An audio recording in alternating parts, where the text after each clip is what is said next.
Hello student, good morning. तो बेटा previous video में हमने बात की थी एक्सरसाइज फर्स्ट की, ठीक है। एनसीईआरटी की जो फर्स्ट एक्सरसाइज थी रियल नंबर वो हमने सॉल्व करवा दिया था, ठीक है। अब बात करते हैं second exercise. Second exercise start करने से पहले जो इसमें थ्योरम यूज हो रही है उसको बता देते हैं। थ्योरम है फंडामेंटल थ्योरम ऑफ अरिथमेटिक, ठीक है, अंकगणित की आधारभूत प्रमेय। इसी पर बेस्ड क्वेश्चन होंगे एक्सरसाइज 1.2 में, ठीक है। तो इस थ्योरम को समझने से पहले कुछ नंबर समझ लेते हैं। एक होता है बेटा प्राइम नंबर, क्या पढ़ते हैं हम लोग, prime number and composite number.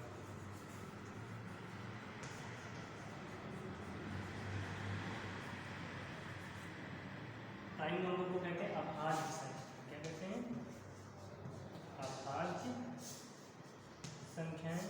और कंपोजिट नंबर को कहते हैं भाज्य संख्या, क्या बोलते हैं, भाज्य संख्या, ठीक है। अभाज्य संख्याएं या प्राइम नंबर वो नंबर होते हैं बेटा वन के बाद के।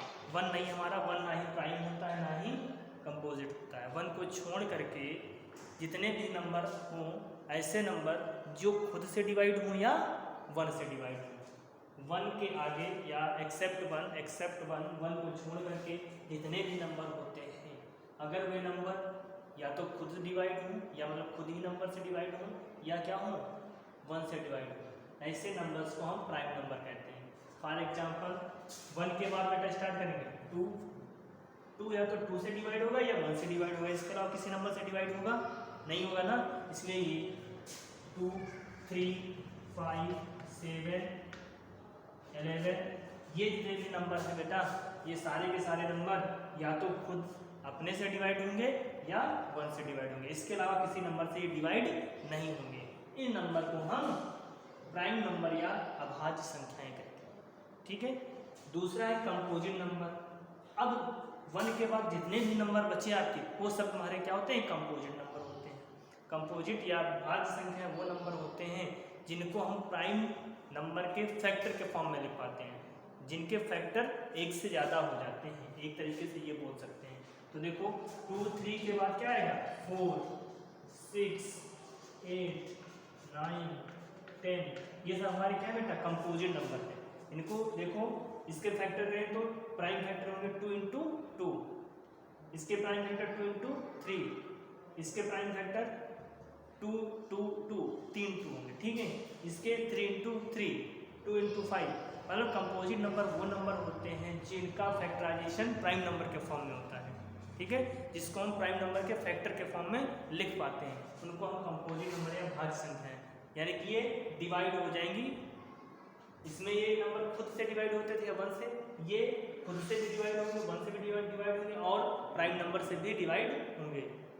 ऐसे नंबर को हम क्या कहते हैं, कंपोजिट नंबर कहते हैं। तो एक चीज़ ये समझ में आई कि हमारे जितने भी पॉजिटिव इंटीजर होते हैं, ये जितने भी नेचुरल नंबर होते हैं बेटा, वन को छोड़ करके वो या तो प्राइम नंबर के या तो प्राइम नंबर होंगे या कंपोजिट नंबर होंगे, इनके अलावा कोई और होगा, सारे के सारे नंबर आ जाएंगे, या तो प्राइम नंबर होंगे या क्या होंगे, कंपोजिट नंबर होंगे, ठीक है।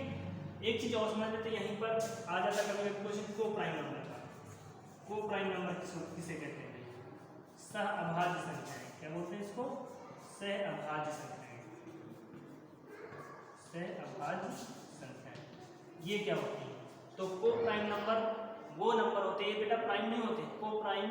जैसे फॉर एग्जांपल हमने ले लिया, को मतलब होता है बेटा जब भी हम सह यानी कि किसी की वो बात करते हैं वहाँ पे दो नंबर्स के बीच की बात होती है, कंपेरिजन होगा दो नंबर्स के बीच में, अकेला नंबर नहीं आएगा को प्राइम में, ठीक है। जैसे हमने ले लिया 4 और 9, ये हमारे को प्राइम नंबर है। वैसे ये प्राइम नंबर नहीं है, ये क्या है, कंपोजिट नंबर है, लेकिन ऐसा कंपोजिट नंबर का पेयर जिनमें कोई भी चीज़ कॉमन ना मिले, वन के अलावा कोई चीज़ कॉमन अगर जो ना हो, उनको हम को प्राइम नंबर कहते हैं। ऐसा पेयर जिनमें वन के अलावा कोई भी नंबर क्या ना हो, कॉमन ना हो, उन नंबर्स को हम को प्राइम नंबर कहते हैं। 2 और 3 भी हमारे क्या है, को प्राइम है, तो ये प्राइम नंबर और को प्राइम नंबर भी है क्योंकि इनके बीच कोई चीज़ कॉमन नहीं है। ऐसे 4 और 9 है तो कंपोजिट नंबर, लेकिन इनके बीच कोई भी नंबर कॉमन ना होने की वजह से इनको हम को प्राइम नंबर कहते हैं। तो को प्राइम नंबर भी याद हो गया, सह अभाज्य संख्या क्या होती है, जिनमें 1 के अलावा कोई भी कॉमन फैक्टर ना हो उसको हम को प्राइम नंबर कहते हैं। और को प्राइम नंबर तभी कंपेयर करेंगे पेयर में, हमेशा पेयर में होता है। ऐसा 1 2 3 के बीच नहीं करेंगे। 4 9 है, जैसे 8 9 है, ठीक है। अच्छा बोले तो 6 और 8 ये है, ये नहीं को प्राइम। क्यों? क्योंकि यहाँ पर देखो 1 तो कॉमन है और साथ में 2 भी कॉमन है कि नहीं है, 2 भी इसमें कॉमन है, इसलिए ये तुम्हारा को प्राइम नंबर नहीं है। को प्राइम नंबर या सह बार संख्या वाई होते हैं जिसमें 1 के अलावा कोई भी चीज़ कॉमन ना मिले, ठीक है। तो ये कुछ नंबर थे, प्राइम नंबर, कंपोजिट नंबर और को प्राइम नंबर, ठीक है। अब समझते हैं फंडामेंटल थ्योरम क्या है। तो फंडामेंटल थ्योरम ये कहती है कि नेचुरल नंबर जितने भी हमारे 1 के बाद जितने भी नंबर होते हैं वो सारे नेचुरल नंबर या तो प्राइम नंबर के फॉर्म में होंगे या कंपोजिट नंबर के फॉर्म में होंगे, ठीक है। तो इन्होंने बोल दिया कि every composite number are written as product of prime factorization. क्या कहते हैं? जितने भी कंपोजिट नंबर होते हैं उनको हम प्राइम नंबर के फैक्टर के फॉर्म में लिख देते हैं, ठीक है, product of prime factorization. Prime number के जो फैक्टर होते हैं उनके फॉर्मेट में लिखते हैं। और ये जो फैक्टराइजेशन है ये यूनिक होता है। यूनिक मतलब बेटा इसके अलावा कुछ और नहीं हो सकता। जैसे हमने 6 लिख दिया बेटा, तो 6 का प्राइम फैक्टराइजेशन 2 × 3 होगा, इसके अलावा कुछ और नहीं आ सकते प्राइम नंबर इसमें, इसलिए यूनिक होता है। भाई प्राइम नंबर यूनिक होते हैं। क्या 2 एक है, 3 अलग है, 2 के अलावा और कोई प्राइम नंबर 2 का होगा नहीं होगा, 2 एक है और 3 अलग है। तो ये बेटा यूनिक है। किसी का भी अगर हम फैक्टराइजेशन करते हैं प्राइम फैक्टराइजेशन तो वो यूनिक हो जाता है, ठीक है।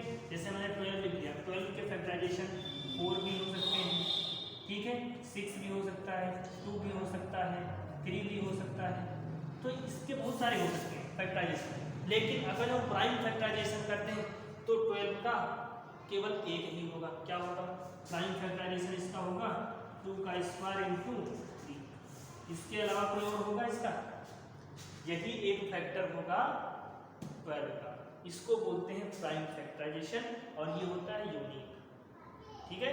यूनिक का मतलब यही बेटा कि इसके अलावा और कोई फैक्टर इसके नहीं हो पाएंगे। प्राइम फैक्टर यही होंगे, इसके अलावा और कोई प्राइम नंबर इसमें नहीं आएगा। 2 और 3 के अलावा इसमें कोई प्राइम नंबर नहीं आएगा, ठीक है। तो इसको कहते हैं यूनिक फैक्टराइजेशन, ठीक है। तो देखो अगर जो बात करें तो इसकी क्या लिखा है, every composite number can be express as a product of prime and this factorization is unique, ठीक है। यानी एवरी कंपोजिट नंबर जो होता है इसको हम प्रोडक्ट ऑफ प्राइम फैक्टराइजेशन के फॉर्म में लिखते हैं, ठीक है। प्राइम फैक्टर के प्रोडक्ट के फॉर्म में लिख सकते हैं। इसका अभी इसके एप्लीकेशन जब आगे आएंगे तो समझ में आएगा इसका यूज कैसे करते हैं हम लोग, ठीक है। तो अब देखते हैं थोड़ा इसके एप्लीकेशन, कहाँ इसका एप्लीकेशन है। तो जो फंडामेंटल थ्योरम ऑफ अरिथमेटिक है ये बेटा यूज होती है for finding HCF LCM। HCF को फाइंड करने के लिए, LCM को फाइंड करने के लिए, या कुछ नंबर हैं उनको आइडेंटिफाई करने के लिए। जैसे नंबर आ जाता है कि 4 की power n can not end with 0, ये कभी भी 0 से इंड नहीं होगा। इसका चाहे जितनी पावर कर दें लास्ट डिजिट 0 नहीं होगी, ये बात कर रहा है। लास्ट अंक जो है वो 0 नहीं आएगा। ये भी हम किसकी हेल्प से करेंगे? फंडामेंटल थ्योरम ऑफ अरिथमेटिक का ही यूज करेंगे, ठीक है। तो ये सब इसके एप्लीकेशन में पहला है बेटा HCF कैसे फाइंड करेंगे। तो जो HCF फाइंड करते हैं, HCF of 2 or more number,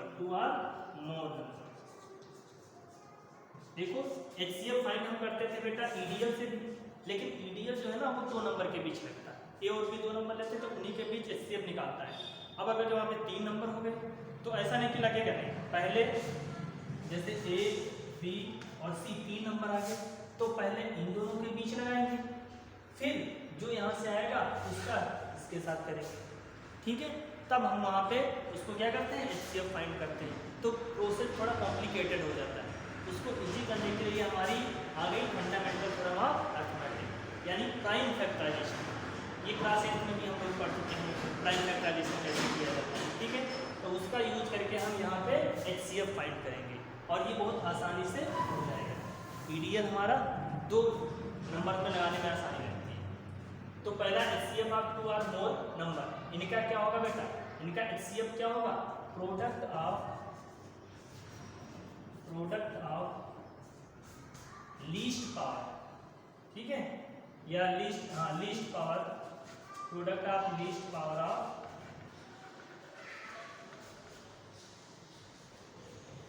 prime number, prime factor.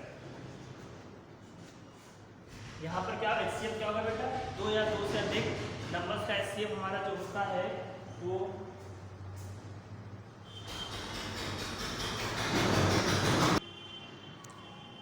तो इसका देखो क्या होता है, product of least power of prime number, मतलब जितने भी जो प्राइम फैक्टराइजेशन किसी नंबर्स का करेंगे 3 नंबर का, फिर में जो प्राइम फैक्टर बनेंगे उनकी जो लीस्ट पावर होती है उसका प्रोडक्ट हमारा HCF कहलाएगा। अभी क्वेश्चन कराएंगे समझ में आएगा, ठीक है। दूसरा है अगर जो LCM निकालना हो टू आर मोर नंबर, तो यहाँ पर हम प्रोडक्ट करते हैं बेटा किसका, जहाँ पर लीस्ट है ये यहाँ पर क्या हो जाएगा, हाईएस्ट पावर आ जाएगी बस, ठीक है, हाईएस्ट पावर आ जाएगी कहाँ पे, जहाँ पे लीस्ट नंबर। HCF में लीस्ट मल्टीपल लेते हैं और LCM में हाईएस्ट पावर का प्रोडक्ट करते हैं। नाम है उल्टा बेटा, इसमें हाईएस्ट कोफिशिएंट फैक्टर, तो हम क्या करेंगे, लीस्ट पावर का प्रोडक्ट लेंगे। और जब LCM लीस्ट कोफिशिएंट मल्टीपल की बात करते हैं, यहाँ पे कम लेना चाहिए, तो यहाँ पर हम हाईएस्ट पावर लेते हैं, ठीक है, हाईएस्ट पावर का मल्टीपल प्रोडक्ट करते हैं। और तीसरा है अगर जो दो नंबर बेटा A और B है, तो इनमें रिलेशन होता है HCF into LCM is equal to A into B, product of HCF and LCM is equal to product of two number, इसका यूज करते हैं, ठीक है, ये वेरीफाई करने के लिए हमें आता है। तो ये तीन चीज़ें आपकी, इनसे हम HCF LCM और ये चीज़ें फाइंड करेंगे, ठीक है। अब कभी कभी रेशनल नंबर दिया जाता है, रेशनल नंबर का HCF या LCM निकालो, जैसे लिखा हो 1/2 एंड 3/2, इनके बीच क्या निकालो, LCM या HCF निकालो रेशनल नंबर का। तो इसका जो होता है रेशनल नंबर हमारा P/Q के फॉर्म में होता है एंड R/S, दो नंबर है, इनका हमको क्या निकालना, HCF। जब HCF की बात करें तो न्यूमरेटर का HCF निकालेंगे, ऊपर HCF निकालेंगे और नीचे का क्या निकालेंगे, LCM निकालेंगे, और यही हमारा क्या होगा, HCF होगा। रेशनल नंबर जब भी हो और कहे कि HCF फाइंड करो, तो जब भी HCF फाइंड करना होगा तो न्यूमरेटर का HCF निकालेंगे, अंश का HCF, अंश का मात्रा समापवर्तक मासा, और नीचे का क्या करेंगे, LCM निकालेंगे। और अगर जो LCM पूछे निकालने के लिए, ये क्या HCF निकालने की बात हो रही थी, अब अगर जो LCM निकालना हो, क्या निकालना हो, LCM, तो ऊपर न्यूमरेटर का LCM निकालेंगे एंड डिनोमिनेटर का HCF निकालेंगे, ठीक है। तो हमारा ये रेशनल नंबर का HCF या LCM ऐसे निकलता है। LCM की बात करें तो ऊपर LCM, HCF की बात करें तो ऊपर HCF रहेगा, ठीक है, ये चीज़ें याद रखना और इसी से हम क्वेश्चन करेंगे, ठीक है। तो एक एग्जांपल कर लेते हैं, फिर अगले दिन एक्सरसाइज स्टार्ट करेंगे, फंडामेंटल थ्योरम से थोड़ा कुछ देख लेते हैं।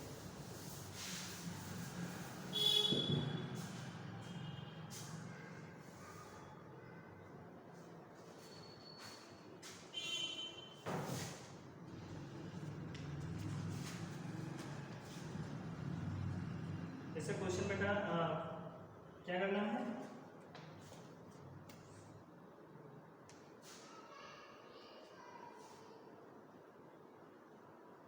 और एक चीज और देख लेना बेटा, आ जाता है एक चीज और देख लेते हैं, कंपोजिट नंबर निकालना, कि दिखाना है कि कंपोजिट नंबर है या नहीं। तो कंपोजिट नंबर के लिए हमने क्या बताया था, वो प्राइम फैक्टर क्या होगा, प्राइम नंबर का फैक्टर होना चाहिए, या एक से ज़्यादा जिसके फैक्टर होते हैं वो हमारे कंपोजिट नंबर होते हैं। जैसे क्वेश्चन आ जाता है कभी कभी कंपोजिट नंबर में, explain why 3 × 5 × 7 + 7 is a composite number. इसको क्या कह देता है कि इसको दिखाओ कि ये कंपोजिट नंबर है। तो करेंगे क्या बेटा, पहले इसको थोड़ा सिंप्लीफाई करते हैं। सिंप्लीफाई क्या करेंगे, 7 देखो कॉमन है दोनों तरफ, 7 कॉमन ले लेंगे, ये क्या हो जाएगा 3 × 5 + 1 7, ये हो जाएगा 15 + 1 16, ठीक है। या 7 × 16 को आप क्या लिख सकते हैं, 16 तुम्हारा 4 इंटू 4 या 2 की पावर 4 लिख सकते हैं। तो ये देखो क्या है हमारा, ये factor product of prime number का प्रोडक्ट आ गया। अब प्राइम नंबर का जैसे ही प्रोडक्ट आता है तो इसको हम क्या कहते हैं, कंपोजिट नंबर को कहते हैं। कंपोजिट नंबर को यानी by fundamental theorem of arithmetic क्या कहती है, every composite number written as product of prime number. ठीक है, तो ये देखो प्राइम नंबर का प्रोडक्ट है, इसलिए क्या नंबर हमारा है, कंपोजिट नंबर है। आप ऐसे लिख सकते हो, क्या लिख सकते हो, it has more than 2 factor. यहाँ पर इसके कितने फैक्टर हैं, 2 से ज़्यादा। ठीक है, या लिख सकते हो 1 से ज़्यादा का जो फैक्टर है तो हमारे कंपोजिट नंबर होते हैं, क्योंकि जो प्राइम नंबर होते हैं उनका एक ही फैक्टर होता है, खुद या 1। इसमें क्या है, 2 से ज़्यादा फैक्टर हैं, उनको हम कंपोजिट नंबर कहते हैं। तो इसको हम ऐसे आइडेंटिफाई करेंगे कंपोजिट नंबर है या नहीं है। अगर जो 2 से ज़्यादा फैक्टर है तो कंपोजिट नंबर है, नहीं है तो नहीं। ठीक है, तब तो प्राइम नंबर ही होगा। ये चीज़ें हम कर सकते हैं। ओके, अब इसमें जैसे प्राइम फैक्टराइजेशन से हमको क्या निकालना हो, HCF LCM निकालना हो, तो इसको देख लेते हैं।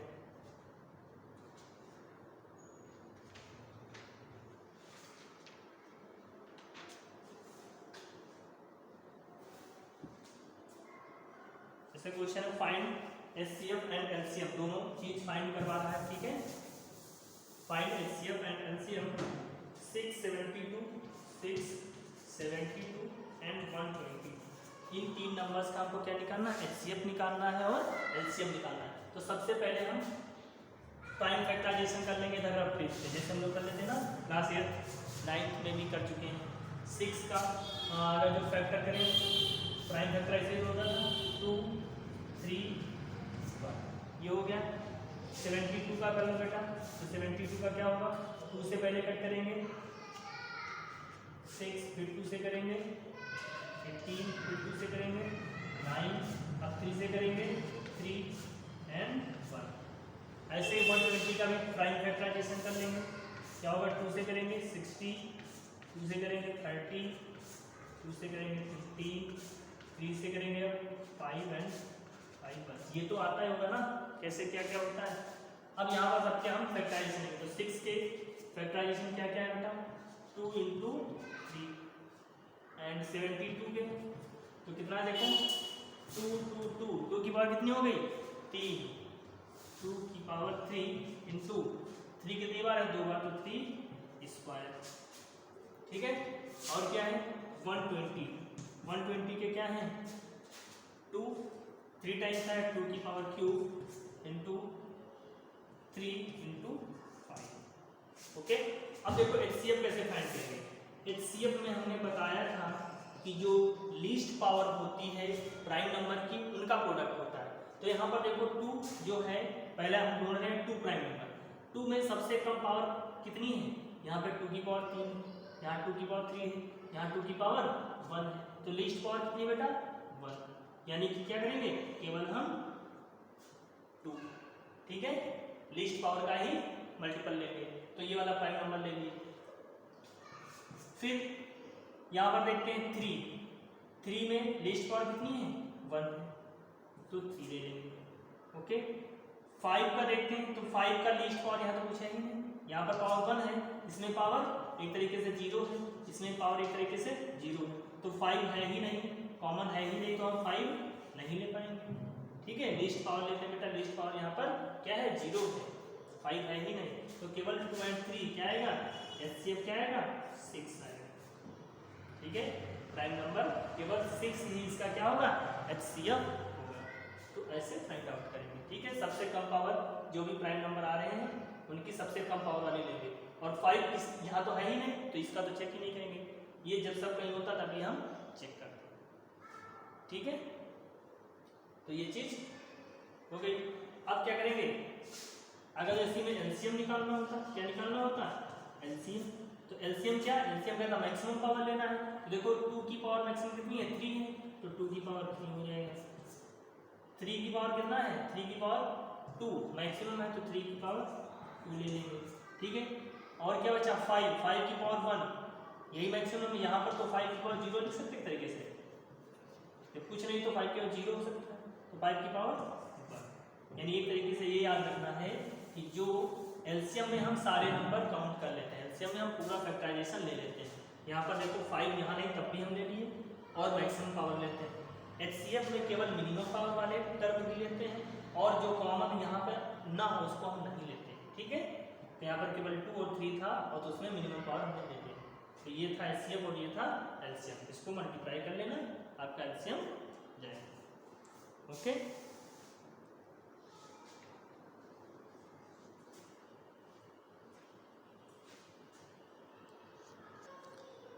एक बेटा क्वेश्चन और देखते हैं। जैसे आ जाता है कभी कभी क्वेश्चन कि 4 की power n for which value of n 4 की power n can and with 0 digit, यानी कि ये क्या 0 डिजिट से एंड होगा, लास्ट की डिजिट 0 हो सकती है, यानी कि वो कौन सी वैल्यू होगी जिस पर ये वाला जो नंबर है ये लास्ट में 0 डिजिट देगा। अब ये हमको पता करना है, तो इसका भी हम यूज करेंगे फंडामेंटल थ्योरम ऑफ अरिथमेटिक, ठीक है। एंड विद 0 डिजिट से हमको इसको देखना है कि 0 डिजिट से एंड होगा या नहीं। तो पहले एक रफली देख लेते क्या है। अगर जो बेटा n की हम वैल्यू 1 रखें तो ये 4 की power 1 that is 4, n is equal to 2 रखें तो 4 का स्क्वायर दैट इज 16, ऐसे ही n इज इक्वल टू 3 रखें तो 4 क्यूब इज इक्वल टू 64। कहीं पर क्या 0 आ रहा है? नहीं आ रहा ना, तो यही हमको दिखाना 0 क्यों नहीं आ रहा है, क्या कारण जो 0 नहीं आ रहा है ये बताना आपको यहाँ पे। तो देखो कैसे करते हैं। अब एक चीज ये ध्यान आ रही है, अगर जो डिविजिबिलिटी रूल पढ़ा होगा तो 0 किस में आता है, किसके स्क्वायर किसके मल्टीपल में 0 आता है। 0 लाने के लिए लास्ट या तो 10 हो, तब 10 तो कंपोजिट नंबर है, यानी कि 2 × 5 होना चाहिए तभी 0 आ सकता है। क्या आ सकता है? 0 तभी आएगा जब 2 × 5 का फैक्टराइजेशन हो 4 के अंदर, तभी तो 0 हो सकता है। 0 लाने के लिए क्या होना चाहिए? 10 होना चाहिए। 10 का स्क्वायर या कुछ भी करें तभी 0 आ सकता है, ठीक है। या 5 का मल्टीपल जब 2 के साथ होगा तभी एंड करेगा 0 से। तो यहाँ पर देखो हम लिख सकते हैं 4 की पावर n। अब इसका प्राइम फैक्टराइजेशन करेंगे, प्राइम फैक्टराइजेशन ऑफ 4 क्या हो जाएगा बेटा? 2 × 2, ठीक है। यानी इसको हम 4 की पावर n को क्या लिख सकते हैं? 2 स्क्वायर n या 2 की पावर 2, ठीक है।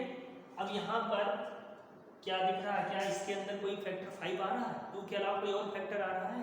तो यहाँ पर हम लिख सकते हैं by the uniqueness of fundamental theorem of arithmetic, by the uniqueness of fundamental theorem of arithmetic 4 की power n has no factor other than 2, no prime factor other than 2, hence 5 is not exist in this factorization।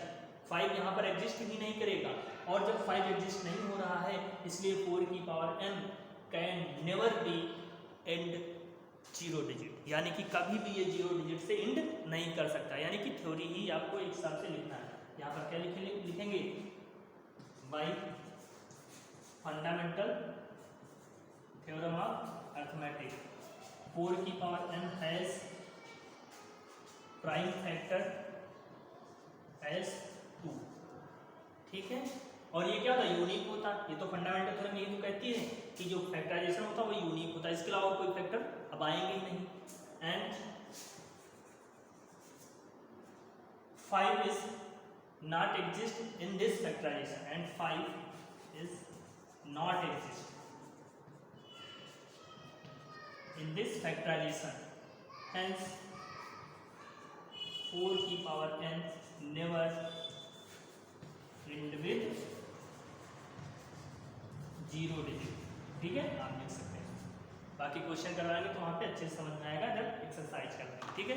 यहाँ पर हमने introduction केवल दिया कैसे कैसे question करने हैं और क्या होता है। तो ऐसे क्वेश्चन में जब भी आए तो तुरंत हम पहले उसके फैक्टराइजेशन कर लेंगे और देखेंगे फैक्टराइजेशन में अगर जो बेटा इसके फैक्टराइजेशन में 2 × 5 आ जाता है, 2 और 5 दोनों फैक्टर होते तो हम कह सकते थे एंड विद 0 डिजिट से एंड कर सकता है। लेकिन यहाँ पर केवल 2 आया, 2 के अलावा 5 फैक्टर ही नहीं आया। जब 2 के अलावा कोई और फैक्टर नहीं आएगा तो ये कभी भी 0 के साथ एंड नहीं करेगा, ठीक है।